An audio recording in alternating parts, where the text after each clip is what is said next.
మర్చిపోయింది ఎలా చెప్పాలో గుర్తు రావట్లా. అంటే డాక్టర్లు ఫ్రీగా 10 సంవత్సరాలు ఇస్తారు, కానీ వాటిని వినియోగించుకునే అవసరం మీకు రాకుండా ఉండాలని కోరుకుంటా ఉన్నా. వాళ్ళు ఫ్రీగా ఇచ్చే రోగాలు వచ్చే సమస్య కదా, మంచిదే వాళ్ళకి సహాయం చేయాలని ముందుకు రావడం మంచిది. కానీ ఆ పరిస్థితి రాకుండా మీరు కుటుంబ సభ్యులలో ఆయన ఆరోగ్యాలతో ఉండాలని కోరుకుంటా ఉన్నా.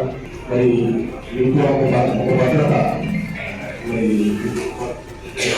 కార్యక్రమాల్లో ఎవరికి ఇబ్బంది జరిగినా ఒక భద్రత అనేటువంటి ముసుగులో ఏర్పాటు చేసుకోవడం చాలా మంచి పరిణామం.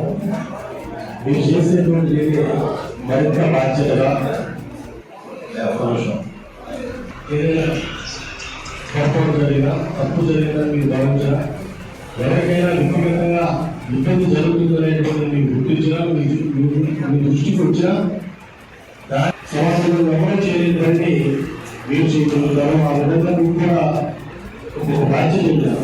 ఆ పత్రికా పద్ధతులు అంటే ఏమో వార్తలు రాసుకోవడం